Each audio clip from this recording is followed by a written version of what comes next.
reitero que pela sua prática no movimento espírita, e se você quiser acrescentar alguma coisa, fique à vontade em relação à sua própria prática, mas eu acho que isso vai ficando muito evidenciado, né, durante a sua fala aqui, qual é a sua experiência. Fique à vontade.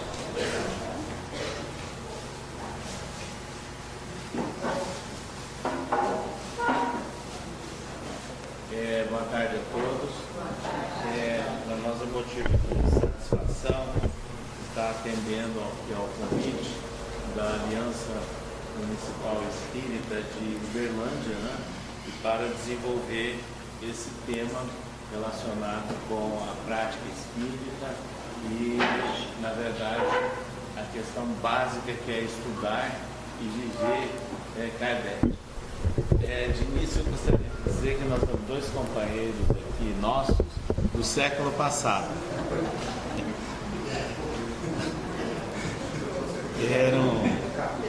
Eram jovens, né?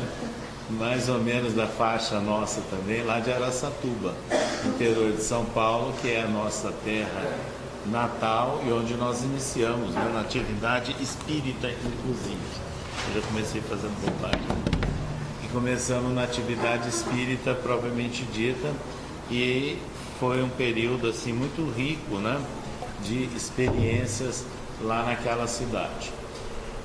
Falar sobre esse tema, nós estávamos lembrando aqui que nos idos de 1972, um companheiro nosso da cidade de São Paulo, chamado Meri Seba, publicitário, ele fez uma proposta para a USE, União das Sociedades Espíritas do Estado de São Paulo, de uma campanha intitulada Comece pelo Começo. Parece redundância, né? Mas o comece pelo começo significa começar a leitura e o estudo e a prática do Espiritismo pelo começo, que é Allan Kardec. E ele fez essa apresentação em 1972, nós assistimos, e depois foi aprovado pela USE, foi bastante divulgado no estado de São Paulo, estimulando, né, a divulgação e a leitura dos 5 livros básicos de Allan Kardec.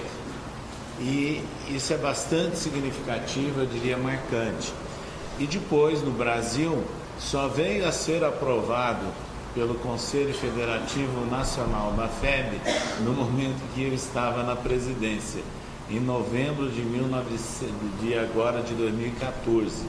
Então hoje essa campanha está sendo mais divulgada no Brasil todo, e em alguns países inclusive advertiram para idiomas também, levando a campanha Comece pelo Começo.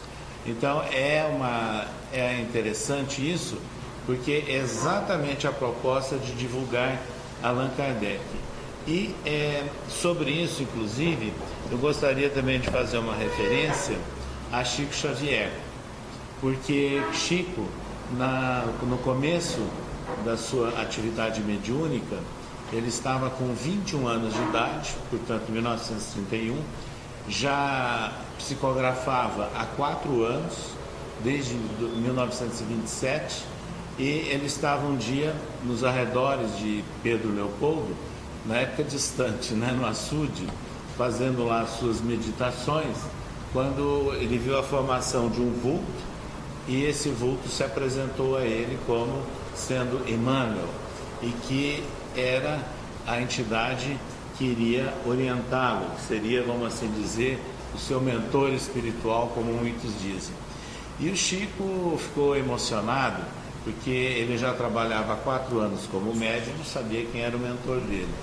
E boa parte das mensagens que ele recebia eram assinadas por um espírito amigo, né, desde a primeira e muitas outras. E é interessante que ali, essa entidade espiritual, ela começa a dialogar com o Chico, após a sua apresentação, dizendo inclusive que ele se apresentava como um religioso, porque foi nessa condição que ele havia vivido aqui no Brasil. E aí o Chico pergunta, mas preocupado, né, com o encargo que ele estava recebendo, como é que seria feito? Aí Emmanuel disse a ele o seguinte: você deve ser sempre fiel a Jesus e a Kardec. Se um dia eu ensinar alguma coisa a você diferente, você me abandone e fique com Jesus e com Kardec. Aí o Chico ainda fez mais alguma pergunta, ele respondeu com 3 palavrinhas, 3 afirmações em torno de uma única palavra, que para isso era necessário ele ter disciplina, disciplina e disciplina. Analisando a longa trajetória de Chico Xavier, 75 anos de prática mediúnica, 92 anos de idade, e que nós tivemos a feliz oportunidade ou privilégio de conhecê-lo bem de perto durante mais de 20 anos aqui em visitas continuadas ao Uberaba. E sempre nas suas ações ou nos livros nós identificamos a fidelidade dele a Allan Kardec. Inclusive nas reuniões que ele fazia na Comunhão Espírita Cristã e depois no Grupo Espírita da Prece, como na peregrinação no bairro dos Pássaros Pretos, ele utilizava sempre a leitura do Evangelho segundo o Espiritismo e do Livro dos Espíritos nas reuniões dos 2 centros e lá na peregrinação o Evangelho segundo o Espiritismo. Era o ponto de partida para que se iniciasse a reunião, com os comentários em torno dessas 2 obras básicas de Allan Kardec. A mesma coisa ele fez durante todo o período que ele residiu e atuou no Centro Espírita Luiz Gonzaga de Pedro Leopoldo. Isso ficou bastante evidenciado então na vida de Chico Xavier desde o início. Aliás, quando ele começou a se tornar espírita aos 17 anos de idade, em função do problema obsessivo da sua irmã mais velha Maria, a família foi orientada para que convidasse um casal de médiuns, o casal Perácio, que morava numa fazenda próxima a Pedro Leopoldo. E foram lá atender a família do Chico e a Maria, e ninguém era espírita e nem conhecia nada de espiritismo. E levaram o Livro dos Espíritos, o Livro dos Médiuns, colocaram sobre a mesa, fizeram uma leitura, a prece, o passe, o diálogo, e a Maria começou a melhorar. Mas Dona Carmen Perácio se dirigiu a Chico e disse assim: em cima da mesa você tem 2 tesouros. E ela apontou, era o Livro dos Espíritos e o Evangelho segundo o Espiritismo. Chico devorou os 2 livros em pouquíssimo tempo. 40 dias depois eles estavam já definidos, ele, seu irmão mais velho José e alguns amigos, a fundar o Centro Espírita Luiz Gonzaga, o que se concretizou ainda no final de junho de 1927, e no dia 8 de julho de 1927 ele psicografa pela primeira vez, assinando um espírito amigo. E aí então se inicia toda essa grande trajetória de aprimoramento espiritual dele, mas acima de tudo de grande colaboração para a difusão do espiritismo no Brasil e no mundo. E Chico Xavier, na nossa ótica, é um divisor de águas na história do espiritismo no nosso país. Porém, além de tudo isso que nós estamos falando, quando se completou o primeiro centenário do espiritismo, Emmanuel fez uma homenagem à codificação. E ele escreveu o livro Religião dos Espíritos. Religião dos Espíritos, focalizando e homenageando o centenário do Livro dos Espíritos.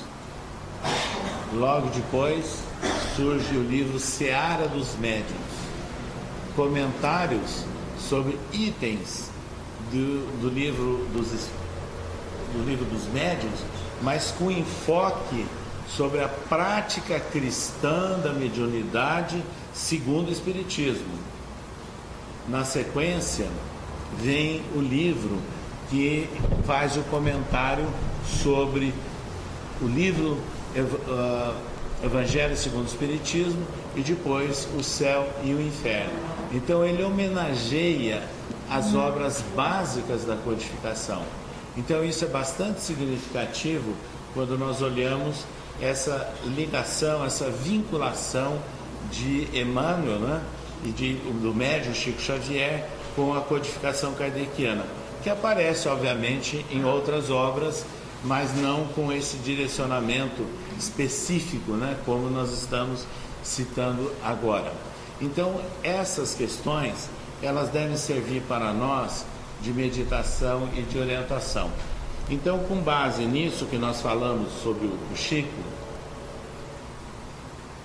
onde Emmanuel comenta a prática da mediunidade com base no cristianismo e numa visão espírita, e comenta em muitas outras obras sobre as ações espíritas, e sempre enfatizando a base kardeciana.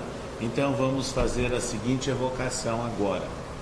Logo após a crucificação do Cristo, nós gostaríamos de destacar que os apóstolos que sentiram extremamente abalados, né, porque não esperavam que o homem que curava, que libertava espíritos, que entre aspas fazia os chamados milagres, de repente seria crucificado e morto. Nessas condições, eles ficaram meio isolados, mas com as 11 aparições do Cristo e o fenômeno de Pentecostes, eles se fortaleceram novamente, porque viram que o que o Cristo havia ensinado realmente tinha fundamento e acontecia. Então eles fundaram a Casa do Caminho. A Casa do Caminho, nos arredores de Jerusalém, veio a ser o primeiro grupo de ação de seguidores do Cristo. E contando com o trabalho, principalmente de Pedro, de Tiago, de André, de João.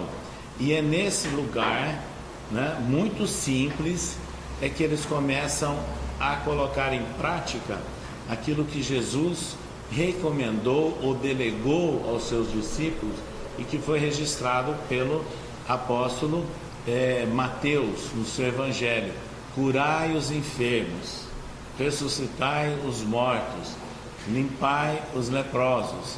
Então eles colocam em prática exatamente isso, e é o que eles viram no dia a dia no contato com Jesus.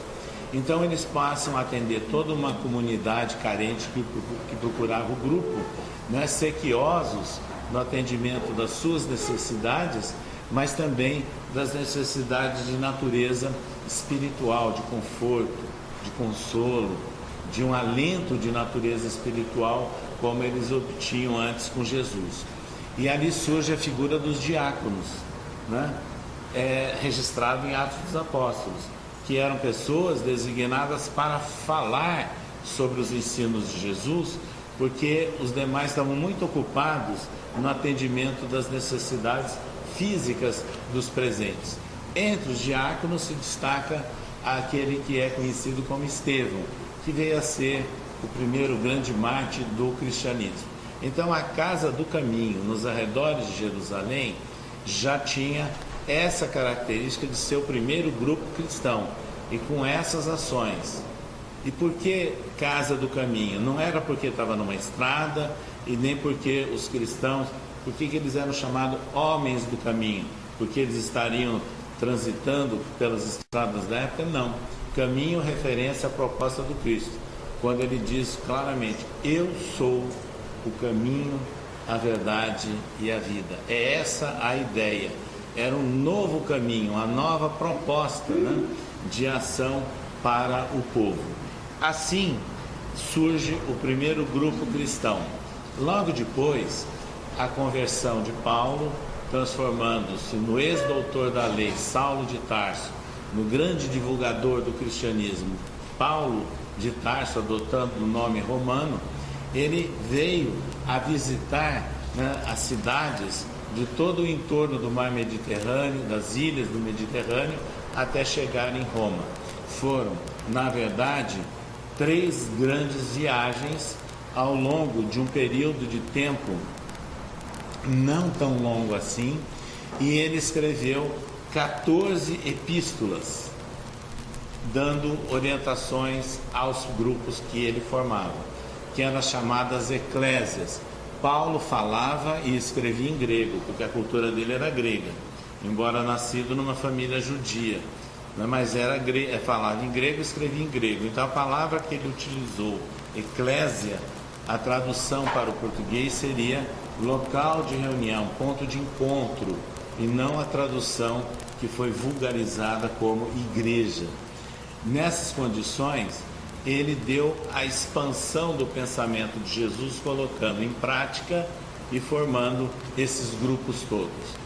Então aqui nós gostaríamos de chamar a atenção que Paulo, nesse seu trabalho de divulgação, ele dava o apoio, visitava, voltava e, quando não foi possível, passou a escrever as cartas, as chamadas epístolas, que são de recomendação para o funcionamento, para a ação, para as atitudes dos seguidores do Cristo nessas comunidades.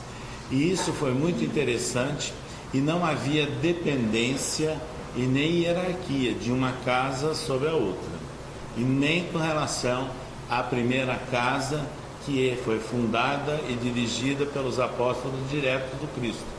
Paulo não conheceu o Cristo pessoalmente, então não havia vinculação nenhuma.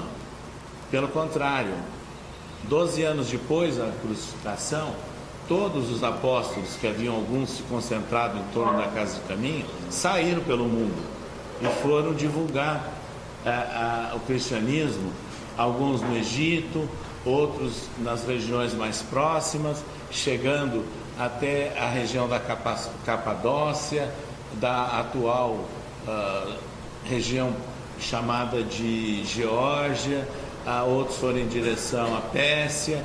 Então eles caminharam por toda aquela região divulgando a mensagem de Jesus. E é interessante que Emmanuel, ele chama atenção no livro Paulo Estevam, o grande romance psicografado por Chico Xavier, que na verdade é um romance histórico, porque ele está fundamentado em Atos dos Apóstolos e nas epístolas de Paulo.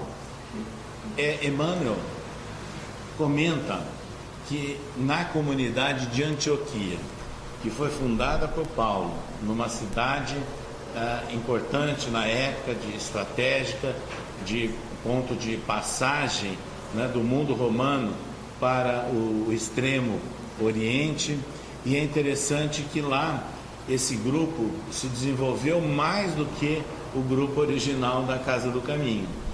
E lá Paulo tinha uma série de compromissos, como também Lucas e até Pedro depois voltou lá. E ali Paulo fez as pazes, vamos assim dizer, com Pedro, foi em Antioquia, porque Paulo rompeu com Pedro no momento em que ele retorna à Casa do Caminho e encontrou aquela tendência de Pedro e principalmente de Tiago de ceder ante ao judaísmo, de maneira que, para uma tentativa de aplacar a ira, o ódio, a perseguição do Sinédrio, eles deveriam recomendar que as pessoas, antes de serem seguidores do Cristo, deveriam passar pela iniciação e se transformar em judeus, E Paulo, que era o doutor da lei judaica, não aceitou isso. Paulo provavelmente teria uma grande dificuldade em viver em algum país do mundo que é especialista em fazer média e fazer concessões, porque ele não aceitava isso. Ele era firme, mantinha posições, e essa característica dele é devido à sua autonomia intelectual, coisa que muitos dos apóstolos não tinham também ainda. E por quê?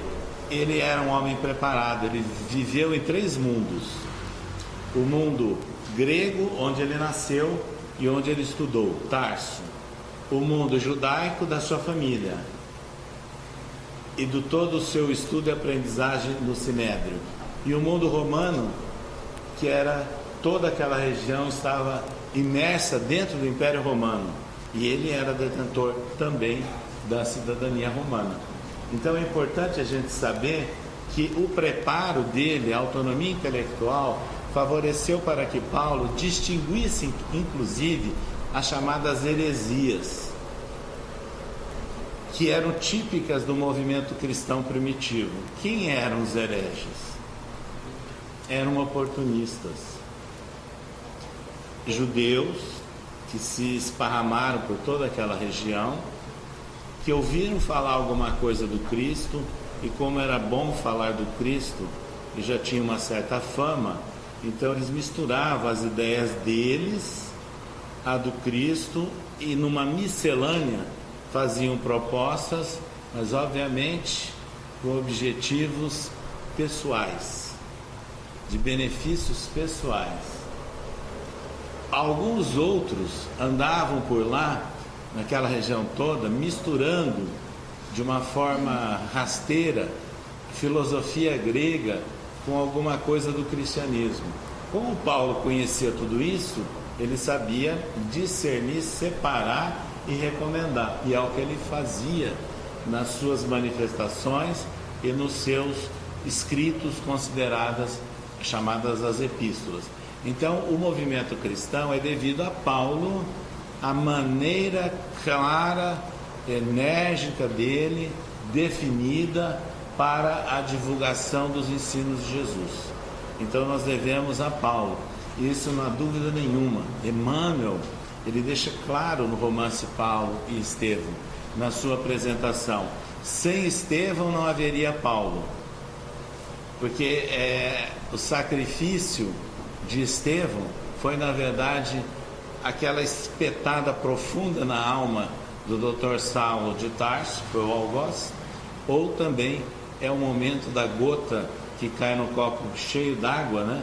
E que faz com que eles abram os olhos e se preparem para o processo de conversão como seguidor do Cristo. Mas Emmanuel também deixa-nos claro que Paulo é, na verdade, o maior exemplo de cultivador do Evangelho de Jesus. Então ele foi o grande responsável pela disseminação dos ensinos de Jesus. Então o cristianismo primitivo tinha essas características. E no livro Paulo e Estevão, que nós estamos citando, ao se referir à comunidade de Antioquia, Emmanuel comenta em detalhes e sinteticamente dizendo o seguinte, que a característica da comunidade de Antioquia era, na verdade, a total dedicação ao próximo, com as mais belas manifestações de fraternidade e de solidariedade. E, em função disso, ocorriam as mais belas manifestações espirituais, inclusive de voz direta. E aí nós passamos a ter a confirmação do que há em Atos dos Apóstolos, que há nas epístolas de Paulo, que os primitivos cristãos praticavam a mediunidade. Tanto que Paulo escreve na primeira epístola aos Coríntios 3 capítulos dizendo o seguinte: acerca dos dons espirituais não quero, irmãos, que sejais ignorantes. Aí ele passa a falar dos vários dons espirituais e encerra dizendo: mas que se faça tudo decentemente com ordem. Então Paulo era médium, orientava a prática mediúnica, e dos ensinos que nós vamos verificando, tanto de Paulo como dos outros primitivos cristãos, como do Espírito Emmanuel em Paulo e Estevão, então nós passamos a compreender que mediunidade não é produto apenas de estudo, não é produto apenas de formação teórica ou técnica. Mediunidade deve ter um embasamento, porém ela é acima de tudo doação. As mais belas manifestações de fraternidade e de solidariedade.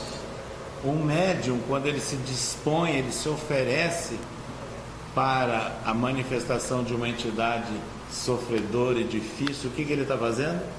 Abrindo-se para que socorra. Quando ele está se dirigindo a alguém como intermediário, da mesma forma. Quando ele está aplicando um passe ou vibrando a distância por alguém, é um processo de doação. Então são coisas que nós temos que pensar e meditar em nossos dias, para que a prática mediúnica espírita esteja efetivamente também respaldada nos alicerces do cristianismo, como Emmanuel chama a atenção no livro Seara dos Médiuns, psicografada por Chico Xavier. Dando um salto, então nós vamos verificar o papel de Allan Kardec, o codificador do Espiritismo, e que nós começamos falando na campanha Comece pelo Começo, né? E o papel, inclusive, dos espíritos. por intermédio de Chico, exaltando a obra kardeciana.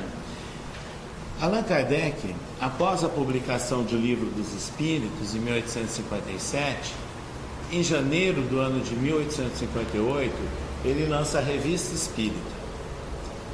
A primeira revista, o primeiro periódico espírita do mundo.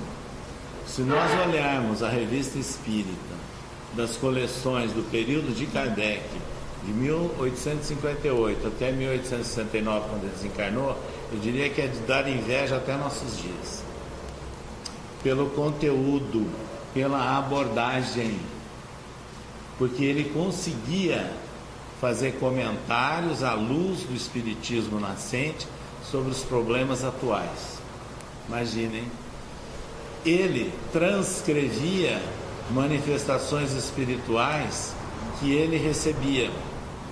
Ele fazia resenhas de livros que eram considerados afins ou predecessores do espiritismo. Ele fazia referências e notícias de pesquisas que já estavam surgindo com médiuns. Ele dava notícias de experiências ou trabalhos espíritas iniciais que estavam surgindo em várias partes do mundo. Então era uma revista bastante dinâmica, mensal. E isso é muito importante. E lá ele usa a Revista Espírita como um balão de ensaio, vamos assim dizer, para os outros livros que ele publicou. Boa parte do conteúdo do Livro dos Médiuns, Evangelho segundo o Espiritismo, Céu e Inferno e a Gênese, preliminarmente partes foram publicadas em a Revista Espírita. Então ela tem um papel onde registra ações de Allan Kardec também como um líder, como autor de obras, um iniciador e um líder. No mesmo ano, 1858, no mês de abril, Allan Kardec funda a Sociedade Parisiense de Estudos Espíritas, primeiro centro espírita do mundo.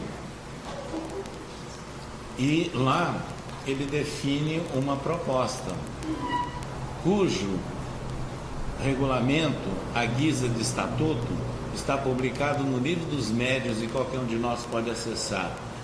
Primeiro requisito, para que as pessoas participem das reuniões práticas, preliminarmente deveriam ter conhecimento do Livro dos Espíritos, que era o livro básico da doutrina espírita.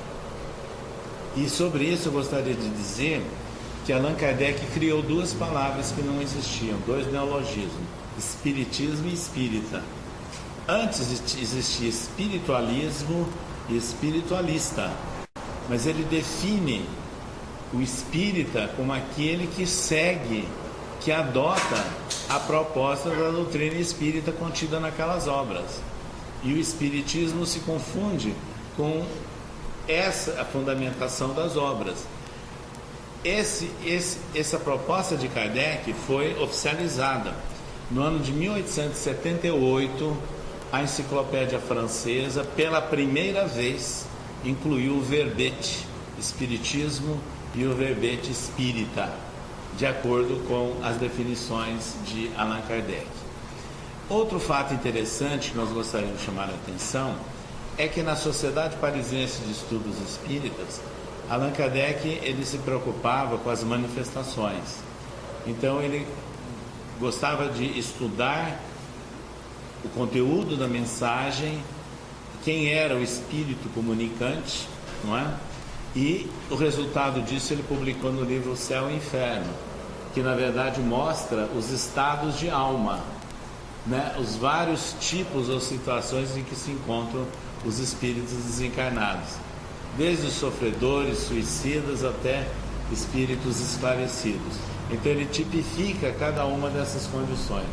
Então vocês vejam que nós encontramos na obra básica de Allan Kardec aquilo que é fundamental, básico para dar um parâmetro de orientação para o funcionamento dos centros espíritas. E mais ainda, ele, além de tudo, ele criou o movimento espírita. Como? Porque ele era muito procurado na Sociedade Parisiense de Estudos Espíritas, com visitantes e pessoas que queriam conhecê-lo e tirar dúvidas, e começou a receber convites. Então ele passa a visitar grupos espíritas nascentes pelo interior da França. É bom vocês lembrarem que a França, naquela época de Kardec, já tinha uma linha ferroviária bem desenvolvida. E o próprio Kardec cita que andava, e na época era um sucesso, né, a 40 km por hora, né, nos trens da época, nas suas viagens que ele atingiu todas as regiões da França. O que ele fazia nessas visitas? Ele dialogava com os dirigentes, ele ouvia os dirigentes, dialogava e dava orientações, e conhecia então os grupos nascentes. Isso daí é a origem do movimento espírita. É esse intercâmbio que mostra o que é o movimento espírita, né, aproximando os diversos grupos ou centros espíritas. Então, ele registra tudo isso na Revista Espírita e num livro chamado Viagem Espírita em 1862. Esse livro, Viagem Espírita em 1862, ele contém ali muita base de orientação para as nossas ações nos centros espíritas, esse diálogo que ele tem com os dirigentes. Então nós temos um subsídio de grande valor ali. E em todas essas obras, ele deixa muito claro que ele desfraldava a bandeira do espiritismo cristão e humanitário. Ele escreve isso, espiritismo cristão e humanitário. Isso está escrito em O Livro dos Médiuns, e ele aparece esses trechos semelhantes no livro Viagem Espírita em 1862 e na Revista Espírita. Então era esse o objetivo. Allan Kardec, ele projetou a criação de uma instituição que ele não viu concluída, que era na época um bairro distante de Paris, na Vila Seguier. Hoje está dentro, né, muito próximo do centro de Paris, e que era para atendimento de famílias de espíritas carentes, idosos, viúvas, etc., né? Era o grande projeto dele, anotado também no livro Obras Póstumas. Mas Allan Kardec, nas suas discussões e nas suas definições, no último discurso público que ele fez em finados do ano de 1868, registrado na Revista Espírita já do mês seguinte, dezembro de 1868, e transcrito também em Obras Póstumas, quando faziam aquela pergunta: mas o Espiritismo é uma religião? Ele respondeu com todas as letras: ora sim, senhores, o Espiritismo é uma religião, porém é uma religião diferente. Não tem dogmas, não tem sacerdotes, não tem rituais, não tem hierarquias. É uma religião que se funda sobre as leis da própria natureza, porque a grande chave de esclarecimento do Espiritismo é mostrar que os ditos milagres ou as manifestações não derrogam as leis da natureza, não são milagre, utilizam de processos, né, da natureza, que o Espiritismo começou a trazer algumas informações. E ele diz mais: o Espiritismo é sim uma religião diferente, porque não adotando, né, aquelas características das religiões tradicionais e formais, ela se funda sobre os laços prestem atenção, morais e espirituais. Então os laços de aproximação dos espíritas, segundo Allan Kardec, são laços morais e espirituais. Então Kardec, ele separa e distingue bastante todas aquelas ações institucionais típicas de religiões formais e mostra a nova proposta do Espiritismo como religião e como estabelecer laços informais, vamos assim dizer, mas sólidos, né, de aproximação e de lançamento moral e espiritual. Então ele lança assim a vertente e uma proposta de união e de unificação, também fundamentado nas experiências dele nas viagens de 1862, que eu acho que a gente deveria meditar um pouco mais em nossos dias no que significa tudo isso. Então nós fizemos essa apresentação geral sobre a base kardeciana, né, de ação no centro espírita, de ação no movimento espírita, de ação na atividade de união e de aproximação e de divulgação, para que a gente agora possa trocar algumas ideias. Então eu fico agora à disposição para as perguntas e respostas.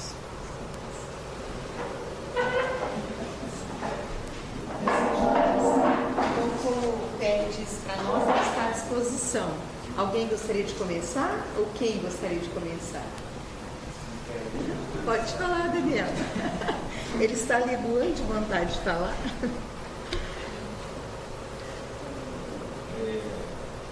Sobre a questão da ciência, filosofia e religião, eu queria que você colocasse para nós a sincronia da nossa ciência, a sincronia da nossa filosofia e da nossa religião com as convencionais que o mundo conhece. É uma pergunta bastante complexa. E eu diria que é um assunto que o espírita deve prestar bastante atenção, porque há muita confusão em torno disso. É uma pessoa de bastante cultura que se dedicou a isso foi Herculano Pires. Herculano Pires, filósofo de formação, né? Mestrado em filosofia, inclusive, na USP, São Paulo, e que, com o tempo, ele escreveu livros sobre, inclusive, a ciência espírita, né? E nós tivemos também, por exemplo, no Brasil, o Dr. Hernani Guimarães Andrade, que era engenheiro de formação, mas que se vinculou também a pesquisas sobre manifestações espirituais, sobre reencarnação, e as obras e os estudos que ele fez entre os anos 1960 até o final dos anos 1980, mas ele desencarnou em 2003, são, na verdade, os primeiros grandes exemplos de pesquisa relacionadas com o espiritismo, envolvendo mediunidade, envolvendo reencarnação. Então, de tudo isso é o seguinte: nós temos que entender que o espiritismo não é uma ciência no conceito formal da palavra. Começamos daí, tá certo? E nem pode ser considerado uma filosofia no conceito formal da palavra, e nem uma religião no conceito tradicional da palavra. Então é isso que a gente começa daí. E isso é que gera muita confusão. Então Allan Kardec, quando ele definiu a religião, como eu disse aqui, ele falou: é uma religião diferente, porque não se assenta numa série de questões que caracterizam a religião formal e institucional que existe no mundo, né? Então ela é diferente. Os pressupostos filosóficos do Espiritismo estão contidos em O Livro dos Espíritos. Mas nós não podemos considerar O Livro dos Espíritos, a rigor, como um livro filosófico, no conceito comum da palavra, né, dos grandes textos e clássicos da filosofia. Allan Kardec registra em O Livro dos Médiuns alguns estudos e averiguações que ele fazia, né, e que ele, na introdução do Livro dos Espíritos também, sobre médium e mediunidade. Agora, aqueles estudos e averiguações que ele fez, utilizando de certa forma algumas ideias aplicáveis ou trazidas do contexto científico da época, que era mais qualitativo e não quantitativo, quer dizer, estudava-se exaustivamente um caso, né? Mas não numericamente a repetição de fatos ou de fenômenos, que não existia ainda naquela época. Então, ele usou determinados pressupostos de fazer testes ou de alguma experimentação, mas não caracteriza em nossos dias, vamos assim dizer, uma pesquisa científica. Então a gente tem que tomar cuidado, e é por isso que Allan Kardec ele escreveu um livro sobre a ciência espírita. Quer dizer, não é uma ciência formal como nós a conhecemos, mas a chamada ciência espírita tem essas características. Então isso é muito importante, e para nós evitarmos às vezes alguns exageros em afirmações, principalmente públicas ou no meio acadêmico, porque aí a gente pode verificar que não há fundamentação, né? E pode haver inclusive um diálogo até áspero, né? Nesse sentido. Então, mas mesmo assim, o Espiritismo ele se diferencia completamente, né, de outros vieses religiosos por essas características, que foi a primeira, né, que tentou valorizar pressupostos filosóficos, e ele fala isso no Livro dos Espíritos e também no início do livro do Evangelho segundo o Espiritismo. Ele faz algumas averiguações ou experimentações com médiuns, e ele faz também a ação de religiosidade diferenciada. Então, essa religiosidade mostrada pelo Espiritismo, segundo o Livro dos Espíritos, é a adoração pelo coração, né? Então, é uma religiosidade diferente. Para quem quiser estudar, existe um pesquisador da Universidade de Harvard, chamado William James, e que ele foi o criador, um dos criadores da chamada psicologia experimental, e foi também, de outro lado, um dos criadores de uma escola filosófica chamada pragmatismo, e que fez grandes pesquisas, sim, e estudos com médiuns, final do século XIX, começo do século XX, e publicou. E ele escreveu um livro clássico, e que é resultado de apresentação dele na Universidade de Glasgow, na Escócia, na época, e depois em outros locais, que chama As Variedades das Experiências Religiosas. Esse livro de William James, ele é editado e reeditado até hoje, nos Estados Unidos e no Brasil, e é considerado por aqueles que estudam a psicologia, ou a chamada psicologia da religião, como precursor da psicologia da religião, por aqueles que estão estudando ciência da religião, também em universidades, como um dos precursores da ciência da religião. Em síntese, o que ele diz? Nós temos uma religião institucional e uma religião pessoal. Religião institucional são todas as criações que nós encarnados fazemos, criando normas, requisitos, compromissos, acordos de instituição. E a pessoal é exatamente aquilo de fazer o crescimento do eu, da felicidade, da expansão dos valores da pessoa espontânea. É o que diz o Livro dos Espíritos, a verdadeira adoração é do coração. Então é o tipo da reflexão que nós temos que fazer hoje. No movimento espírita, como é que nós estamos hoje?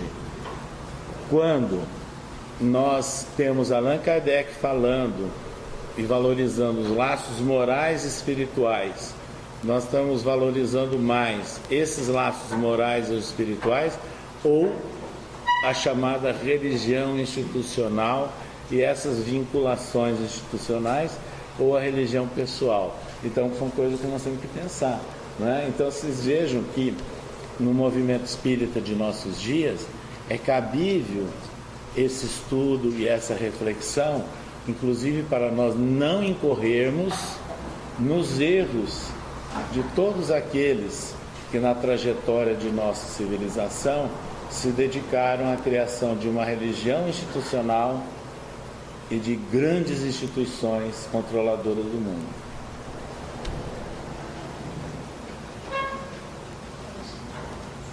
Eu queria abordar um âmbito um pouco diferente dele, apesar que eu aprecio a discussão filosófica, mas eu tenho uma preocupação nesse contexto, que é a forma que a gente vai levar somos do centro espírita, a gente tem que levar o espiritismo para as pessoas, né? A gente dentro de contextos difíceis, e ela vai, em que a capacidade intelectual é muito limitada, e simultaneamente nós estamos vivendo uma revolução, isso está deixando muita gente doida, uma revolução na era da comunicação, da internet, etc. Nós estamos todos, inclusive os próprios pedagogos, estão muito perdidos quando você faz para criança hoje, né? Diante da televisão, diante da rede social, diante do smartphone, etc.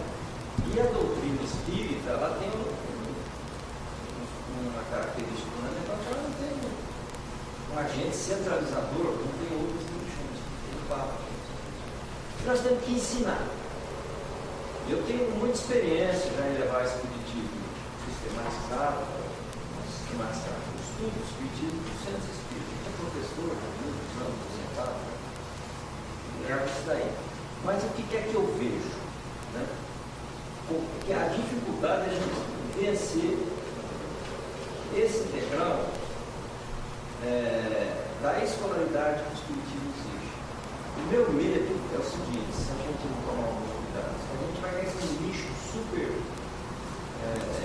elitizado da doutrina espírita. Hoje nós somos 3%, segundo o IBGE, são 3% da população brasileira espírita. Os evangélicos estão em 30 e tantos, os católicos em 40 e tantos. Isso aí nós estamos com 23. Né? E eu vejo, por exemplo, assim, pega o livro dos Espíritos, que é onde eu baseio muito. A gente precisaria, eu acho, na nossa prática, de ter uma representação do livro dos Espíritos, não estou dizendo no princípio dele, não, mas na forma, claro, da forma. Mas você pega, você falou da questão do dogmatismo. O Espiritismo tem realmente alguns dogmas. E nós vamos ter que assumir alguns dogmas do ponto final, não tem jeito. Porque você vai encurtar o caminho pedagógico. Por exemplo, você pega o capítulo 1 do livro dos Espíritos, fala sobre Deus, etc. Todo final. O primeiro capítulo do livro dos Espíritos se resume que Deus existe, por quê? Que Deus existe, que Ele é bom, infinitamente bom, justo, etc. Isso é um resumo do capítulo. Aí o que eu vejo quando a gente vai estudar o livro dos Espíritos? O que o Kardec fez no livro dos Espíritos não é racionalismo, não é muito intenso, as preocupações, as questões. Para nós já não interessa tanto, eu vejo no livro da internet, ficar, vamos dizer, vasculhando o racionalismo da existência de Deus. Nós temos adotar o seguinte princípio: para o espírita, Deus existe e tem esses atributos, ponto final. Capítulo 2, criação do mundo, universo, princípio vital, princípio universal, etc. É difícil para a população se passar isso. Então eu acho que a gente tinha que procurar alguma racionalidade, e eu sinto necessidade de um órgão que nos ajudasse na forma. O conteúdo até que não está ruim. O Tito faz os programas das palestras lá no centro, e ele apresenta os palestrantes, seus temas e algumas sugestões de bibliografia. A gente vai nessas bibliografias, clica lá, tem umas aulas em slides muito boas, tem conteúdo, uma forma não é boa. Por quê? Tem uma página inteira cheia de conceitos difíceis, conceitos complicados. Fala em vibração, em ondas, não sei o quê. Você olha aqui, uma beleza. Isso eu vou fazer a pergunta que eu quero saber é o seguinte. Então, o que eu queria saber é o seguinte: como é que nós melhoramos diante da complexidade filosófica do espiritismo, da elitização, que é a questão da leitura? Como é que nós caminhamos numa direção de melhorar a transmissão da doutrina espírita para as pessoas que nos procuram? Olha, a colocação que Carlos Roberto fez, todas elas são pertinentes. Ele usou um termo forte e com toda razão. E o primeiro que usou se chama Chico Xavier. E eu coloquei no nosso livro aqui, que é Centro Espírita Prática Espírita e Cristã, um capítulo: Chico Xavier e a elitização do movimento espírita. Eu visitei, dialoguei, acompanhei atividades do Chico durante mais de 20 anos e sabia das preocupações dele, que ele a toda hora afirmava isso, a elitização do movimento espírita. Nós estamos assistindo isso agora. Nós estamos assistindo. Eu vou dar um indício a vocês. Peguem na internet os programas de congressos espíritas. Os programas. Olhem os temas. Quantos desses temas não têm, às vezes, vinculação com alguma questão científica, médica ou psicológica?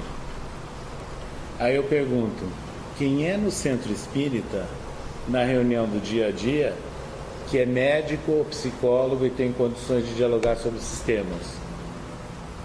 Ou que tem a condição de entender a aproximação de algumas propostas ou nuances médicas ou psicológicas do movimento espírita no dia a dia do centro espírita? Não tem.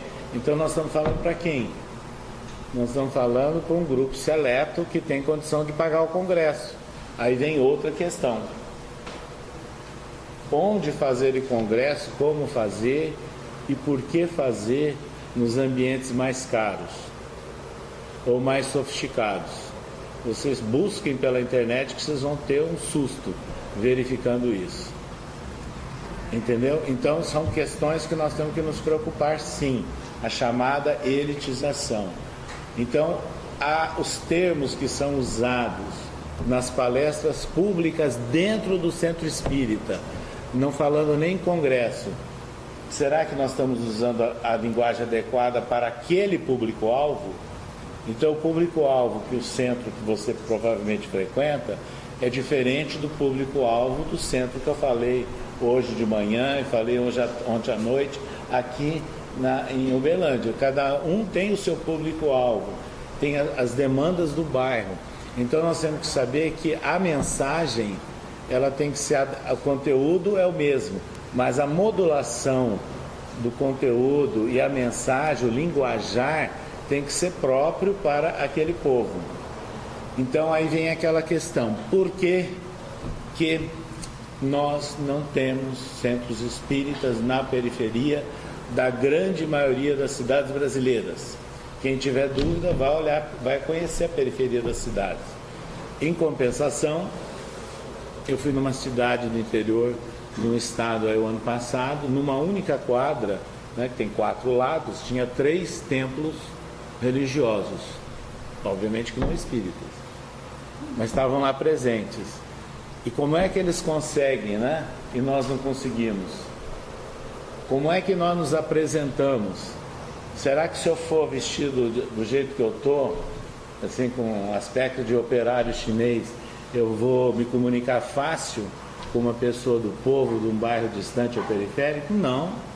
Eu tenho que saber como me aproximar dele, entendeu? Como me dirigir a essas pessoas, entendeu? Então a gente tem que saber, isso está faltando no movimento espírita.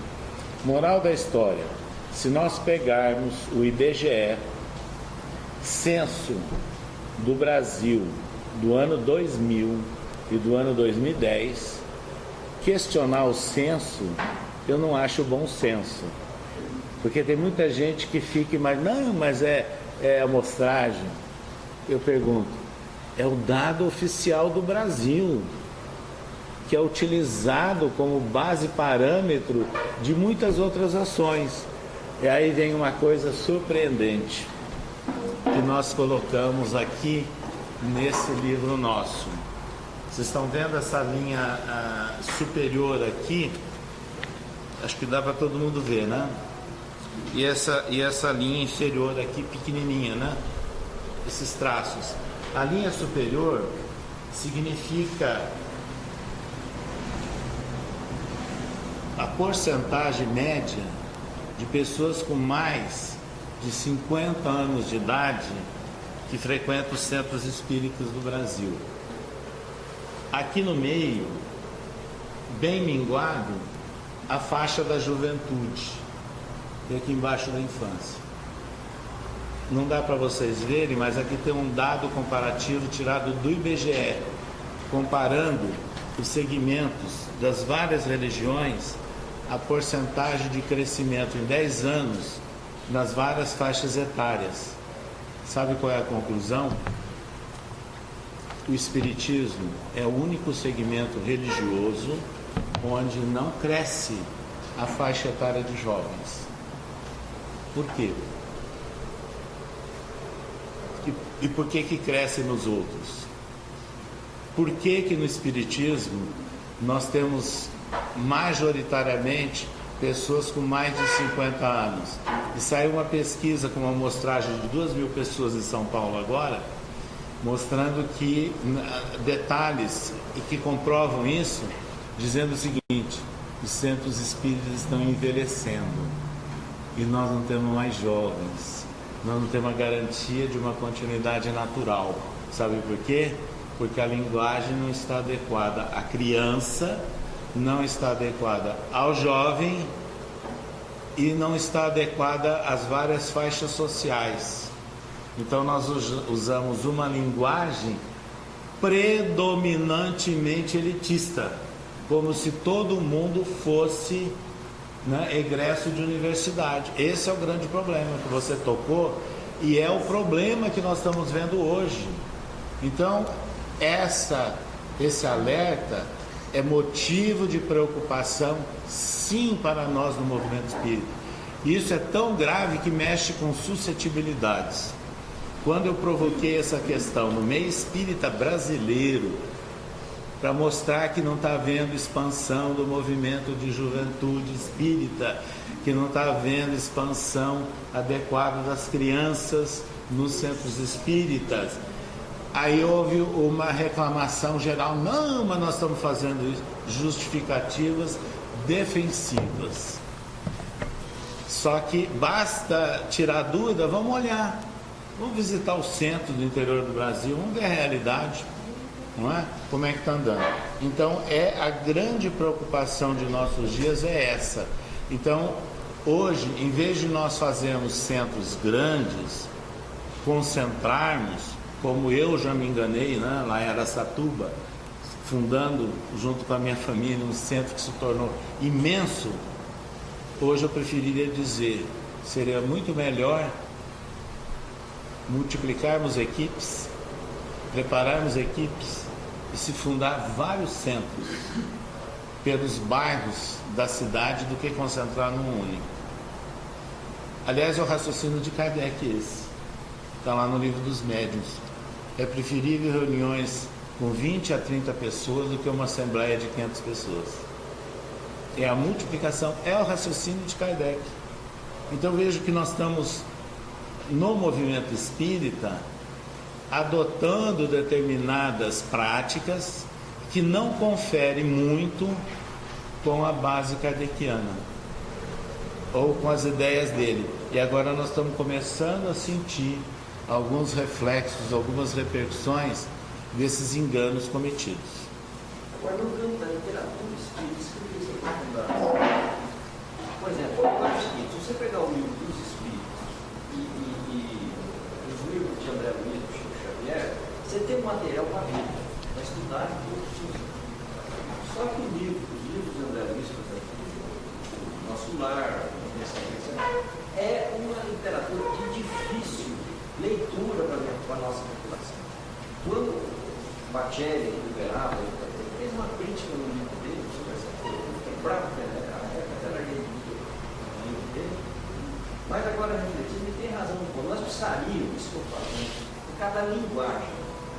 A linguagem, por exemplo, você pega, que atualmente nós estamos estudando o sexo distinto, ela é difícil. O nosso povo não consegue ler esse livro. Então nós fazemos discurso que é esquizofrênico. De um lado, você tem que ler, estudar, isso é bom, porque isso aumenta o mundo cultural, te coloca em contato com isso, é difícil. Então, acho que nós precisaríamos caminhar para alguns livros, algumas versões simplificadas dessas obras, algumas traduções, algumas implementações. Eu pego o cara da Gasparetti de São Paulo, se lembra do menino lá, médico espetacular, sim. De repente eles largaram a versão Vertente Espírita, fundaram a própria editora e hoje são milionários, arquimilionários. E eles escrevem um livro simples. Então eu acho que eles entenderam o público. De repente nós, por exemplo, pegamos o nosso maior teórico, que é o Emmanuel, que é maravilhoso, o livro dele, teologia, estuda Paulo, etc. Mas você não pode pegar um livro, por exemplo, de Emmanuel e levar uma visita do doente. É muito difícil. Entendi. Então, a gente precisaria trabalhar nesse material, sem perder conteúdo, sem perder qualidade, a gente trabalhar assim. O que está acontecendo com o Evangelho? Então, essa questão também é importante, é uma realidade que está mostrando. Aí eu vou fazer uma pergunta para vocês. Vocês conhecem um livro de Kardec chamado Espiritismo na sua expressão mais simples? Todo mundo conhece? Ele está disponível em todos os lugares? Não está em todos os lugares. Por que não está em todos os lugares? Se é o Espiritismo na sua expressão mais simples. E ele está no domínio público, a tradução, entendeu? Então é uma coisa para a gente pensar. Por que não está? Deveria estar. Aí nós temos aí livros que alguns estão escrevendo hoje, também o Espiritismo, de uma forma simples, etc. E muita gente fica arrepiado. Não é, ele está se dirigindo a uma faixa da população. E aí eu tenho outro fato, Ivone Pereira.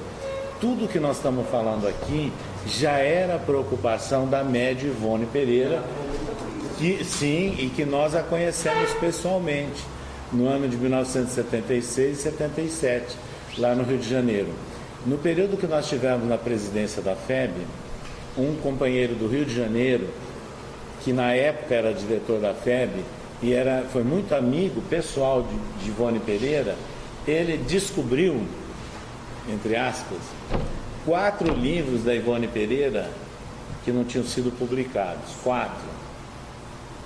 Passou para a FEB e foram publicados. Um deles se chama Espiritismo para o Simples. O outro se chama As Três Revelações. E os outros 2 são voltados a diálogos com a infância e o jovem, num linguajar simples, familiar, entenderam? E foram publicados. Mas eu não vejo ainda a difusão e a repercussão desses livros. Então, há necessidade sim de se preparar, de se estimular a literatura que já existe e que seja numa faixa, né, de entendimento mais fácil por parte da população mais simples. E a outra é de gerar literatura desse tipo. Então isso é interessante. Quem mais pergunta? Porque nós temos mais meia hora aí que nós podemos usar antes de eu ir buscar o avião. Uma pergunta, só nesse sentido, quando você começou aquela primeira campanha, começar pelo começo. Sim. A gente comentou, né, de aumentar o público, de aumentar a penetração, não necessariamente o público de uma reunião. Aí tem um debate de Frederico Pires, quando se tentou traduzir o Evangelho de forma reescrevendo o Evangelho, e ele se manifestou contra porque estavam deturpando a ideia original do Kardec. Então, não seria o caso, a pergunta é a seguinte, não seria o caso dos expositores, dos multiplicadores, traduzir o conceito do Kardec de uma forma mais intensa, mais uma linguagem melhor para o público-alvo? Nessa questão de começar pelo começo, então, às vezes a gente fala de Lourdes e não fala de Kardec. Entendi. A posição de Herculano Pires, eu vivi essa época, né? Eu conheci pessoalmente. Ele foi contra o que fizeram nos anos 1970. Alguém traduziu a obra de Kardec, começou com o Evangelho segundo o Espiritismo, alterando a tradução e trocando palavras. Isso não é ilegal isso, viu, gente? Então eu vou explicar. Mesmo estando no direito já liberado, no domínio público, uma obra, existe o chamado direito moral. Então nós não podemos alterar uma obra já existente, uma tradução já existente. Então ninguém vai alterar, por exemplo, uma obra de Platão, uma obra de Diderot e d'Alembert, enciclopedista, ninguém vai alterar. Agora, o que pode ser feito? Você pode fazer uma obra de estudo, isso pode ser feito. E pode, a partir daquela obra, fazer uma outra obra, digerindo, simplificando. É essa a ideia. Isso sim pode ser feito, entendeu? Agora, alterar não. Agora, fazer uma obra, pegar uma tradução existente e colocar notas de rodapé, também é viável. Só que o grande público detesta nota de rodapé. Então é preferível alguém escrever um novo livro, né, utilizando conceitos de Kardec e simplificando em nível da população. Isso é importante. Eu queria perguntar ao senhor o seguinte, o que faz na igreja, as outras igrejas evangélicas, como sempre existiu, tem um movimento, tem um pouco contra a arte, a música, o teatro. E essas outras igrejas que esse progresso maior, utiliza muita música, muita negócio. Eu tenho visto esse debate sendo frequentemente levantado como forma a gente para animar esse. Você tocou na outra questão extremamente delicada e que o movimento espírita não está dando tratamento adequado. Não é o espiritismo, é o movimento espírita. Porque o espiritismo, Kardec fala da arte, Leon Denis fala da arte, estimula a arte. Porém, no movimento espírita, nós estamos vendo esse choque aí. Então, a questão que existe hoje, por exemplo, no segmento evangélico, é bastante uso da música, não é? E eu tive há uns meses atrás, numa capital aí, fiz a palestra no centro, depois me levaram num restaurante após a palestra e coincidentemente tinha uma igreja evangélica em frente. Mas cheio de jovem na porta, cheio de jovens. Por causa disso. É a questão da música. Então eu vou dar um exemplo. Nós estamos sendo, às vezes, no movimento espírita, extremamente exagerados e puristas com algumas questões. E o mundo caminha de uma forma diferente. Então nós verificamos aí, por exemplo, que música o nosso filho gosta, ou o nosso neto gosta. Vamos olhar em casa, na família. Qual é a música? Né? Agora, eu já vi jovem que começou gostando de rock e desenvolvendo, inclusive, uso de instrumento musical no rock, e que a partir dali ele começa naturalmente a depurar e começou a valorizar, inclusive, música clássica. Então a gente, veja, tem cuidados, tem coisas e coisas a serem vistas. No período que eu estava como presidente da FEB, essa questão foi levada a nós, porque a FEB, ela tem lá na sua sede uma série de atividades que não são típicas de uma ação unificadora ou federativa. Cursos, várias outras atividades, inclusive de juventude. Entretanto, nos levaram a informação que a juventude que funcionava dentro da FEB estava com muitos problemas e diminuindo. Então nós pedimos para alguns companheiros levantarem as razões, os problemas.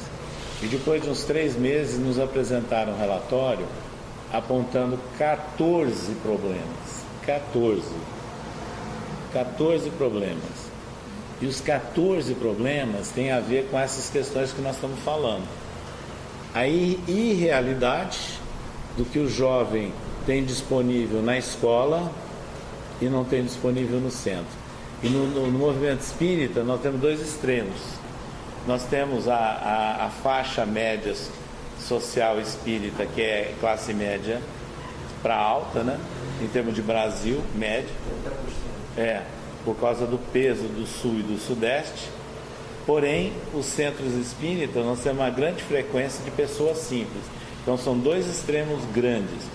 Na escola privada, o jovem, e mesmo em algumas escolas públicas boas, o jovem usa tablet dentro da escola. Se no uso próprio, ele tem laboratório que tem os computadores à disposição.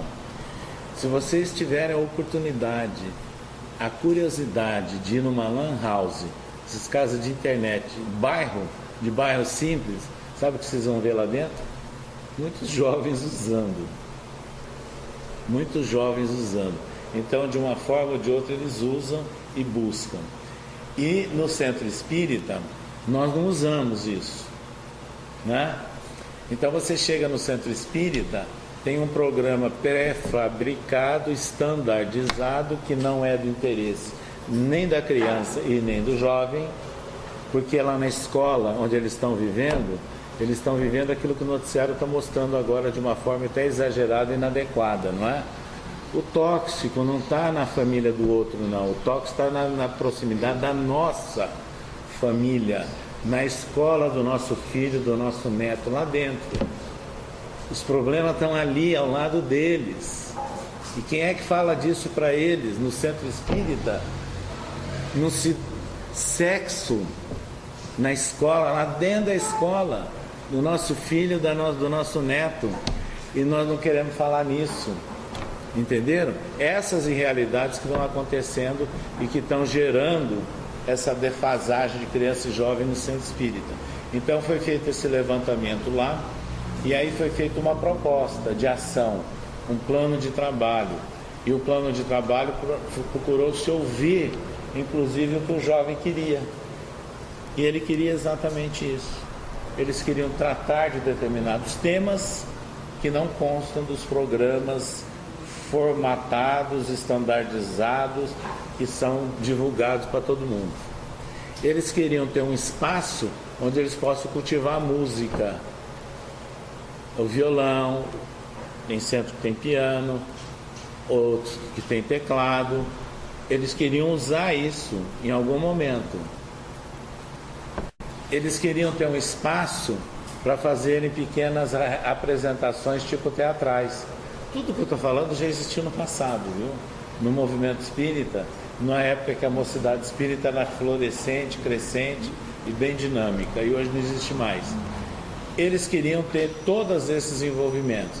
Então foi feita uma experiência criando os chamados espaços lá dentro da FEB. É sobre isso? Sim.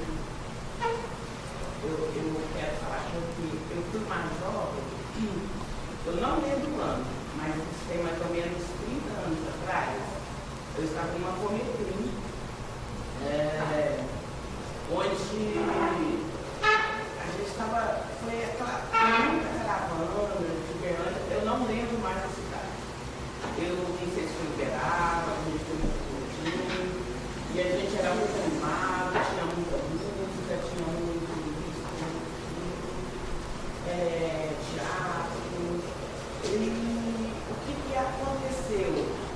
Chico Xavier foi convidado para essa comitiva e ele não foi nessa comitiva. Eu não sei porquê. Eu acho que foi lá em Mineral, que na época participava de todas as comitivas. Aí ele não foi e mandou um recado para nós, que nós estávamos muito exaltados, os jovens daquela época, em termos de arte, de música, que aquilo poderia nos levar a gente sair da nossa realidade dentro do espiritismo.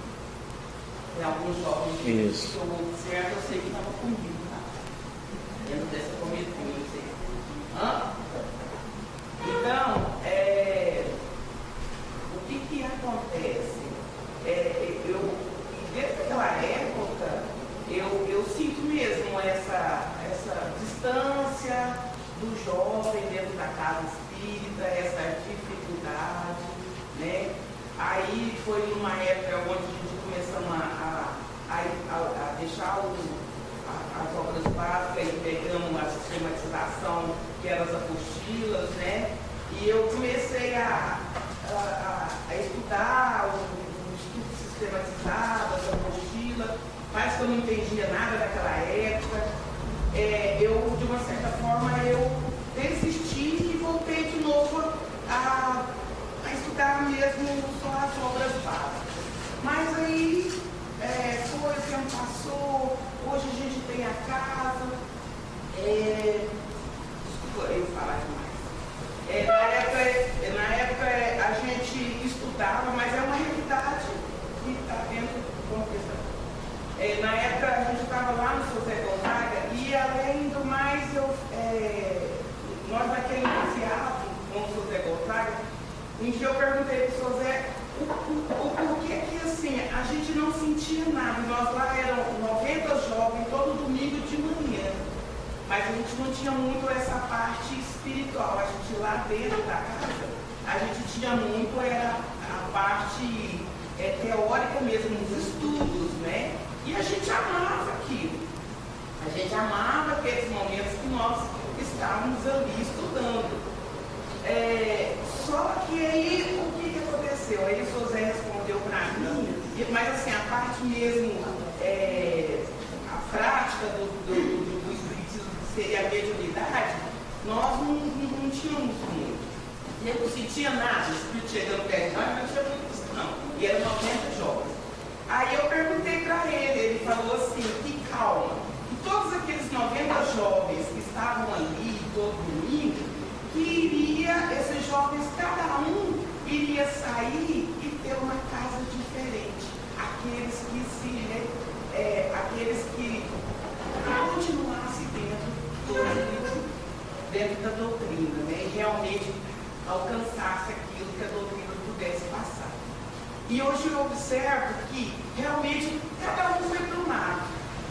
E cada um, os que realmente realçaram, tem uma casa e um compromisso.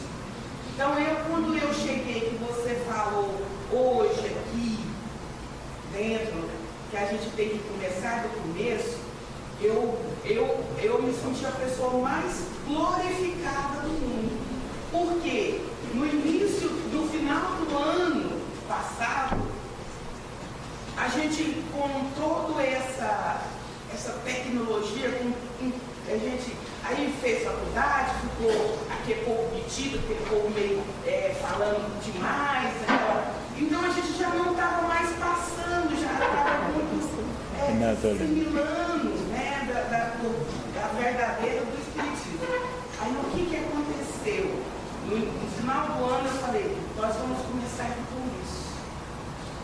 E aí nós começamos a estudar o livro dos Espíritos, o Evangelho segundo o Espiritismo, o livro dos Médiuns. Nós começamos do começo, no início desse ano. E foi aonde tudo começou, parece. Que bom. Então ela falou uma coisa importante. O começo pelo começo significa, inclusive, nós valorizarmos as obras de Kardec. E é uma constatação que nós verificamos também, as obras de Kardec não são estudadas diretamente nelas. Não há esse estímulo no movimento espírita. Está se usando muitas apostilas. A apostila você tem embutido o comentário do organizador. A apostila deveria ser usada como um guia de estudo, um guia para orientar o estudo, para você consultar a obra, mas não para substituir a obra. Então é muito importante nós estimularmos o estudo dessas obras. Então eu vou dar um exemplo. Logo que nós estávamos prestes a assumir a presidência da FEB, a gente já vinha fazendo um trabalho sobre o Evangelho segundo o Espiritismo, observando, e nós constatamos que, em geral, no Brasil, os espíritas não estudam o Evangelho segundo o Espiritismo.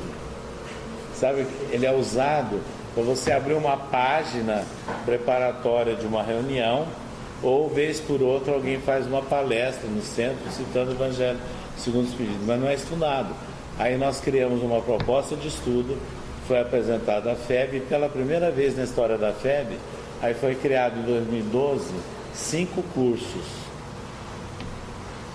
Cada curso sobre uma obra de Allan Kardec, específico sobre o livro, para a pessoa saber abrir o livro de Kardec, saber onde tem alguma coisa, usar outras obras, mas não ficar só substituindo. Então comece pelo começo, significa isso também. Agora, para concluir o que eu estava falando, que nós estamos partindo para o encerramento, feito aquele levantamento na juventude da FEB, foram tomadas várias providências para que eles tivessem mais espaços de ação ali dentro, inclusive na área assistencial. O jovem gosta sim de ser levado para campo, para trabalho, desde que você convide, desde que você oriente, desde que você dê oportunidade para ele. Quantos jovens não estão estudando, vamos imaginar, advocacia, estudando direito, estudando engenharia, estudando medicina, enfermagem, farmácia. Quando ele vai a campo, ele pode, na medida da faculdade que ele está fazendo, ajudar também essas comunidades dentro de uma proposta do Centro Espírita. E aí foi feita uma experiência na FEB muito interessante, que eu fiquei extremamente surpreso com o resultado. A chamada imersão de jovens. Então, os jovens da mocidade lá da FEB, da juventude, foram convidados para dormir uma noite de um fim de semana na FEB, porque lá tem espaço, mas tem Centro Espírita que também tem espaço. E lá seria servido lanche, sexta-feira à noite, e seria apresentado um filme, tipo o Cineclube. Um filme, e eles, com a liberdade deles comerem pipoca, não tem importância que suja o chão, depois vão limpar, né? Mas não tem importância. Então eles comeram pipoca, assistiram o filme, comentaram o filme, discutiram o filme, depois foram dormir, no outro dia fizeram outras atividades desse tipo. Eles adoraram, e mandavam o WhatsApp para os pais, que tinham ficado lá fora, né, na casa, e os pais, alguns preocupados, disseram, como é que está acontecendo lá dentro? Eles adoraram, e isso tem sido repetido. Então, veja, quando a gente abre alguns espaços interessantes para o jovem, ele gosta. Então, é chegado o instante da gente criar mecanismos, né, nos centros, em que a gente favoreça todas as faixas etárias. A criança, o jovem, o adulto, o idoso que vai crescer no Brasil, né? A participação de idoso no Brasil. Nós vamos ter que começar a pensar em reuniões de urna no Centro Espírita, né? Lá em São Paulo eu mesmo participo em reuniões à tarde, para evitar ficar saindo à noite. E é natural isso, entendeu? Então são coisas que a gente tem que começar a adaptar e pensar nisso. Alguém tem alguma pergunta final? Porque já nós temos que encerrar e ir para o aeroporto, infelizmente. Pode falar. Em relação ao que o senhor falou do crescimento das outras religiões, então me veio aqui, quando a gente vê na TV, é muito chamativo, né? Falar a noite da cura, não sei o quê. Será que isso não faz com que cresçam muito mesmo? As pessoas mais desinformadas? Olha, a doutrina, a gente está tão preocupado em relatar só porque é certo ou correto, né? Faz, e nós não podemos também criticar, sabe por quê? Não, mas essas religiões que chegam nos bairros, embora tenham essas características. Deus, eu falo sempre, É isso. O importante Da maneira deles, levam, na maneira, às vezes até autoritária, controlam um pouquinho alguns exageros de tóxico, de bebida, então eles têm o papel deles. E na televisão, eles levam todas essas cenas. E no movimento espírita, às vezes nós somos muito, um pouquinho receosos, muito contidos, né, na forma de divulgar na TV. Agora eu posso dar uma informação boa para encerrar vocês. Está se desenvolvendo no Brasil a primeira grande TV espírita, que chama TV Mundo Maior. E que muita gente ficou em dúvida, porque ela começou com um programa que já tem 24 horas no ar, seguido. É lógico que nem todos os programas atendem, mas não vamos criticar aquilo que não está melhor. Vamos valorizar aquilo que está bom e vamos ajudar a crescer. Então eu vou dar um resultado para vocês. Nós já temos 7 cidades do Brasil, de vários estados, inclusive aqui de Minas, que tem antena retransmissora da TV Mundo Maior. Significa que pega no TV aberto, no raio de ação dessas retransmissoras. Eles estão no satélite principal do Brasil de comunicação, que se chama BrasilSat. É o mesmo satélite que transmite os sinais da Rede Globo. Esse satélite, ele é estacionário, ele abrange exatamente o Brasil inteiro. Então, em qualquer parte do Brasil, até fazenda, Se a pessoa comprar um conversorzinho e uma dessas antenas, que parece uma panela, né? Típica, própria para isso, ele capta o sinal dessa TV. Está também em mais de 40 canais a cabo, esses canais por assinatura, de mais de 15 estados brasileiros. Então ela está crescendo e nós espíritas às vezes não estamos sabendo disso e valorizando isso. Então ela está se firmando realmente como a primeira grande TV espírita do Brasil, aberta, sinal por assinatura a cabo, por internet e por satélite. Então a gente está caminhando para isso também, né? Mas nós temos que começar a prestar atenção nesses fatos novos que têm sido muito pouco divulgados. Eu tenho que, infelizmente, me preparar lá para voltar a São Paulo, mas eu gostaria de agradecer muito essa oportunidade oferecida pela Aliança Municipal Espírita de Uberlândia e pela presença de todos vocês aqui num domingo à tarde, né, para se trocar ideias sobre questões que perturbam a todos nós, que causam preocupações com relação ao movimento espírita e ao centro espírita. E nós julgamos isso da mais alta importância. A hora que todo mundo estiver satisfeito, contente e tranquilo, vocês não têm dúvida, algo muito pior e grave está acontecendo. Certo? Então, o certo é haver realmente dúvida, é haver perguntas, é haver questionamento. Isso é o normal na vida. E é disso que surge o progresso, que surge o desenvolvimento.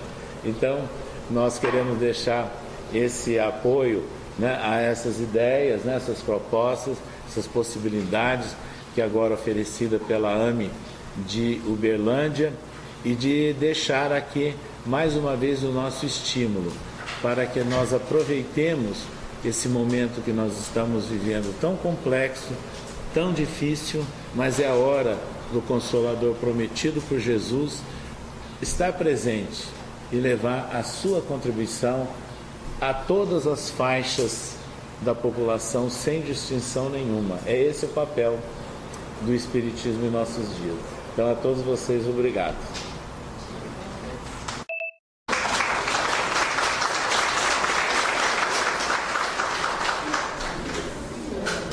Só temos a agradecer. Você viu que aqui você dispensa até apresentação. Sim, nós estudamos durante um tempo aqui na sede também, e alguns amigos em particular, a obra que o PR escreveu, Epístolas de Paulo, à luz da doutrina espírita. Ele não veio aqui para vender livros, viu, gente? Mas nós não podemos deixar passar a oportunidade